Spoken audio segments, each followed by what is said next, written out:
Good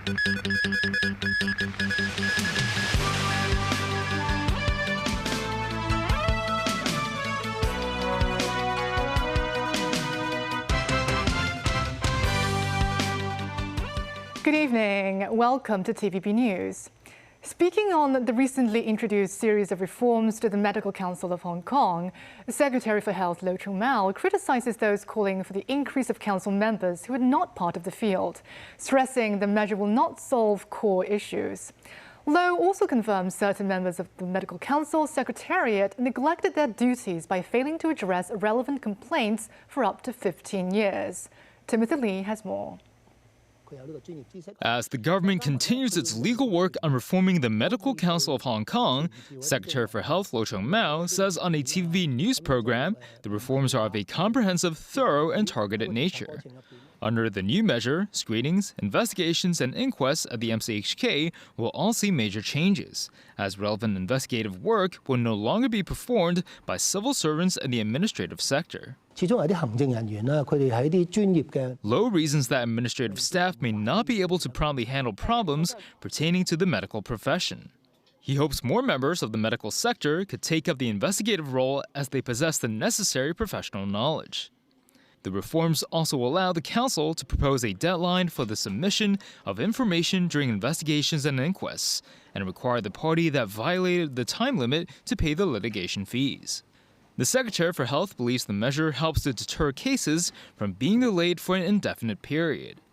This as voices have emerged among the community criticizing the Medical Council for including too few non-medical sector council members, despite them now making up 30% of the body. Addressing the concerns, Lo criticizes those who chant slogans, accusing members of the medical sector of defending each other, further saying the addition of more non-medical professionals in the council will not solve core issues. The latest reforms were initiated as a result of a case of cerebral palsy in a newborn baby 15 years ago. When questioned whether anyone in the Medical Council is responsible for negligence, the Secretary for Health confirms there were delays throughout the process of the case that should not have happened. He adds the case has been referred to the Civil Service Bureau and will be handled according to suitable arrangement. Timothy Lee, TVB News. A group of pubs and their owners toured the city in an open-top bus and then set sail across Victoria Harbour on board a cruise that recently got its license to serve pets. Some owners hope more similar activities can be held for them to spend time with their pets. Mimosa Ngai reports. A doggy day trip that starts in Central Pier. Meet Moby, the 9-year-old passenger, and Mui Mui, the 13-year-old poodle. They are among the very animals who board this sightseeing open-top bus. During the 45-minute journey, owners and pets can enjoy Hong Kong Island's scenery. An owner who found out about the trip on social media says she is happy to see more outing options available for people to spend time with their dogs, including the recent introduction of dog-friendly restaurants. The government has capped the restaurant permit quota at 1,000 in the initial phase. I think we need many more because we need more varieties of restaurants, and I think we need more locations across Hong Kong because it's a big place. After getting off the bus in North Point, the group heads for a 1.5-hour ferry ride. About 30 dogs and owners gather for this part of the activity. To ensure the canine safety, the double-decker cruise has netting around some of its fences. Apart from safety measures, the cruise also provides diapers and other cleaning items, such as wet wipes for dog owners to use during the ride. A photo-taking session is available for the passengers. After that, lunch is served. Owners are required to follow several rules in the dining area, including not placing dogs on chairs and not entering the kitchen area. While the organizer prepares snacks for the canine, several owners pack their own dog treats. For my doggy, it's maybe not so okay, as you see. So she's so active and eager to eat a lot of snack. She hopes the government can open up more public areas for dogs to visit, including beaches. Mimosa Ngai, TVB News. The latest report on student enrollment statistics shows Hong Kong has recorded a rise in primary and secondary student number for 2 consecutive years. The Education Bureau's report states the total number of students in 2025-26 exceeds 660,000, a year-on-year increase of 1.3%. A lawmaker representing the education sector says the rise could be contributed by the top talent schemes. He says it is difficult to gauge when the top talent applicants and their children will arrive in Hong Kong, making it impossible for schools to plan the number of classes they should operate. Candidates can expect to receive their results for the Hong Kong Diploma of Secondary Education examination this Wednesday. This as youth organisation Hock Kiao Club urges candidates to come up with diverse plans for their future in accordance with their exam scores. With around 58,000 candidates having taken the latest Hong Kong DSE, exam participants are permitted to change their university course options under the Joint University Programme Submission System between Thursday and Saturday at designated times. Hock Kiao Club notes both candidates and JUL applicants this year have risen by 5% on a year-on-year basis, further increasing local competition. The youth organisation also suggests candidates use AI to generate an analysis on how to select the most suitable courses according to their exam results. Tehran announces early Sunday the Strait of Hormuz has been closed until the end of U.S. interference in the Middle East, after lashing out at a container vessel that attempted to transit through an improved route.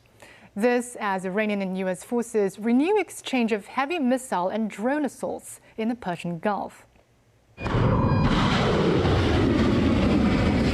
The U.S. military reportedly bombarded approximately 140 Iranian targets across Bandar Abbas, Sirik, and other areas along the shores of the Hormuz Strait, in the third and biggest wave of airstrikes we've seen in recent days, as an interim ceasefire memorandum seems more in danger than ever before.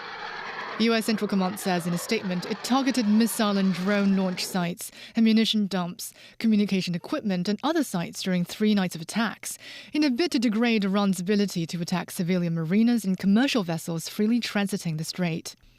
Late Saturday, Iran fired a warning shot at a merchant ship sailing under the flag of Cyprus that travelled in a route hugging the Omani shoreline, which brought it to a stop and caused an onboard fire.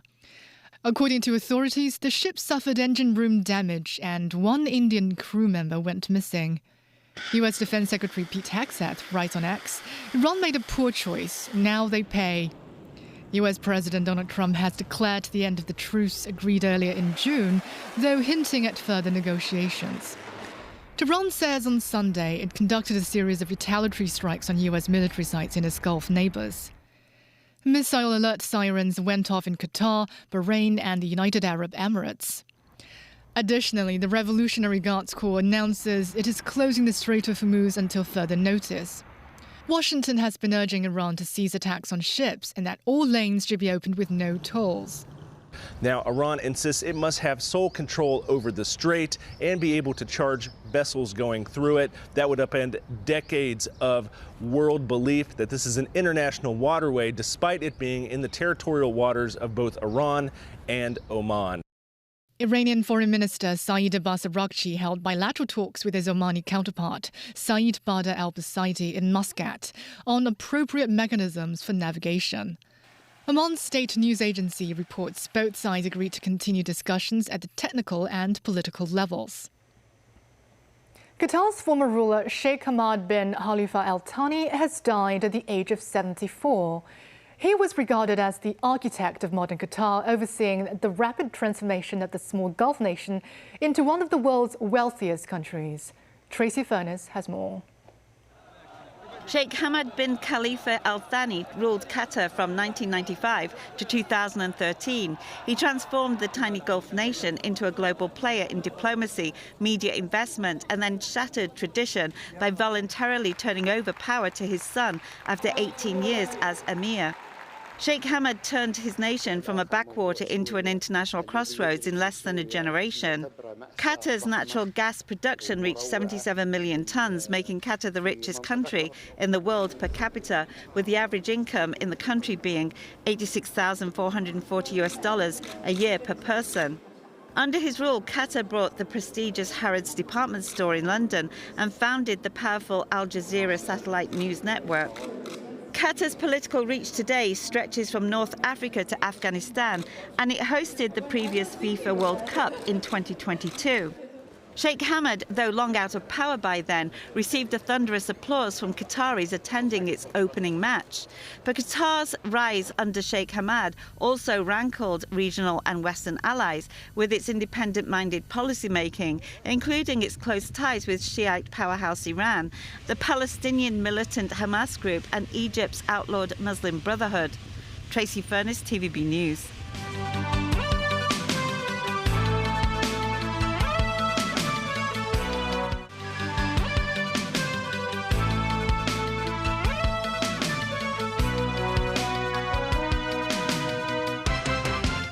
Welcome back. The United States and 13 other countries reassert China's expansive claims in the South China Sea are illegal based on the 2016 arbitration ruling from The Hague. The statement says the nations reject destabilizing actions in the disputed waters that threaten regional stability. The European Union released a separate statement reaffirming the ruling as a landmark decision in the peaceful settlement of disputes. The arbitration ruling in 2016 came after China refused to join the talks initiated by the Philippines in 2013, following a tense standoff in the contested waters a year earlier that ended with Beijing effectively seizing a disputed shoal. This latest joint statement from various nations follows an earlier comment from China's Ministry of Foreign Affairs spokesperson Mao Ning, asserting the so-called ruling is illegal, invalid and non-binding. She says China will never accept or recognize it, nor will the country accept any claims or actions based on that ruling. Violent winds and heavy rains are battering eastern China after Typhoon Bavi, the 9th of the year, slams into the coastline. Authorities in Zhejiang province have evacuated more than 2 million residents as Bavi made the landfall in Yuhuan City Saturday night. Neighboring Fujian province and Shanghai have also ramped up safety measures. The powerful storm, with the maximum wind force at its center reaching 40 meters per second when landing, churned ashore Zhejiang's Yuhuan, a county-level city administered by the city of Taizhou, at around 11:20 p.m. Saturday, before making a second landfall in Yueqing City under Wenzhou within less than 1 hour. The province has elevated the typhoon emergency response to the highest level. Firefighters in Ningbo are seen placing sandbags to combat patrolled streets, while rescue teams in inland Lishui City are working to clear roads in rural areas, staying on high alert for landslides. 2 major train stations in provincial capital Hangzhou suspended all services, and 327 flights have been cancelled at Qiaoshan International Airport. In Fujian's Fuding, a coastal city that borders Zhejiang, sea waves whipped up by gusts exceed 10 meters in height and are seen crashing on reefs before the typhoon's arrival. As the sea water levels rise dangerously close to the pier's surface, authorities have temporarily shut down the city's Yuejing Pier, a hub for island tourism, while all ferry services are suspended. The construction work of the Ningde nuclear power project Phase 2 site is halted. Officials are organizing continuous patrols along a 726-meter seawall, which serves as a primary defense line for the Xiamen-She ethnic township sitting at a river mouth. The torrential rain have downed trees, damaged power lines and caused waterlogging on roads across Fuding. Thousands of local officials and emergency crews worked overnight to clear debris. Meanwhile, 2 of the international airports in the densely populated Shanghai are expected to cancel around 653 inbound and outbound flights due to Bavi. More than 50 major tourist attractions in the city are temporarily closed, and 34,000 residents from high-risk areas have been relocated to safer ground, media reported. A mass shooting at a Toronto street festival kills 2 people and leaves 4 others wounded. Police say what initially prompted an active shooter warning was an exchange of gunfire between 2 people targeting each other. The shooting occurred at the Salsa on St. Clair Festival, an annual Latin-themed cultural celebration that gathers thousands of people for live music, dancing and food. Police have recovered 2 firearms from the scene following the attack, but no suspect have been confirmed or arrested at this time. Ontario Premier Doug Ford says he is devastated by the senseless violence and extends his condolences to the victims, families and all those affected by the shooting. The U.S. Department of Justice subpoenas 4 New York Times journalists after they reported on security concerns involving the new Qatari-gifted Air Force One. The subpoenas seek to force the reporters to testify before a federal grand jury in Manhattan next week. The new jet, a present from the U.S. ally the administration spent $400 million to retrofit, entered service last week, but Trump used an older model Air Force One jet to leave a NATO summit in Turkey and later referenced threats against him made by Iran. The subpoenas were issued after FBI Director Kash Patel and other U.S. Justice Department officials met at the White House on Friday to talk about the matter, according to sources close to the matter. The Times says a reporter and editor refused to hold the article and reveal their sources when a senior official at the FBI made the request, citing national security reasons. 7 major patient organizations joined together to advocate for a government subsidizes shingles vaccine after a survey reveals more than 30% of patients had experienced relapses. Hiba Khan has more. Herpes zoster, commonly known as shingles, is a painful viral rash brought on by the same virus that causes chickenpox. 1 in every 3 Hong Konger has suffered from shingles. A survey of 413 people with autoimmune diseases showed that 40% had shingles, within which 33% experienced 2 or more relapses. Some severe cases even required hospitalization. Recurrent attacks of zoster or shingles. I think, as I mentioned, the virus is a little bit tricky. It stays actually within the nerve, right, and it's it remains dormant, kind of like sleeping within the nerve. And once your body defense weakens, and it will reactivate. Despite the increased risk of shingles among chronically ill patients, more than 80% had not received the vaccine, citing reasons including high costs and a gap between doctor-patient communication. Their attending physicians had not proactively discussed preventative measures with them, while average hospitalization expenses range from $22,000 to $38,000, making it difficult for many to afford treatment. Clinics, we have to admit that are quite busy. This kind of like prevention might not be the very primary focus, unfortunately, currently. We also believe that there should be a kind of like a concept, a paradigm shift that we might want to focus more on the prevention. The representatives believe prioritizing prevention can reduce patients' health risks and help make better use of long-term medical resources.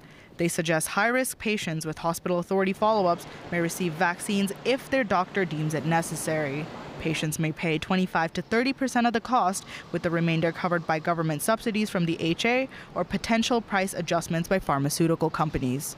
Many survey participants believe that full government funding of the shingles vaccine is the ideal solution. However, they are willing to adopt a co-payment model to quicken policy implementation process. Hiba Khan, TVB News. The Ocean Park Discovery Tour 2026 welcomes 1,000 students to the park for free to learn and explore. Alina Wang has more. The Ocean Park Discovery Tour brings together 1,000 students from the Strive and Rise program and the Immigration Department Youth Leader Corps.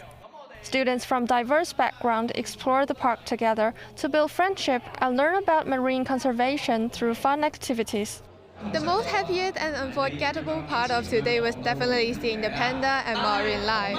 We rarely get a chance to see them from such a cold distance. And there's also a lot of conservation info here, which taught me a lot about how to protect the marine ecosystem. I've learned that microplastics not only harm big fishes, big marine animals, it was also swallowed by other small fish and end up on our own dinner tables.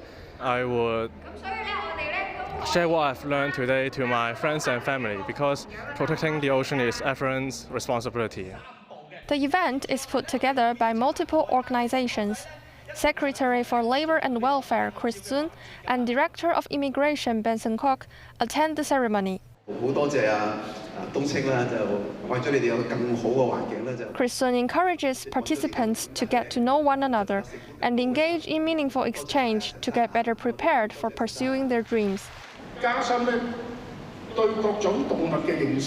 Benson Koch notes, beyond the fun of the day, students will deepen their understanding of animals and conservation. This event also serves as a part of the Strive and Rise program, which is led by the Chief Secretary for Administration. This marks the third consecutive year of this event. It is well received for delivering messages of community inclusion and youth care. Alina Wang, TVB News.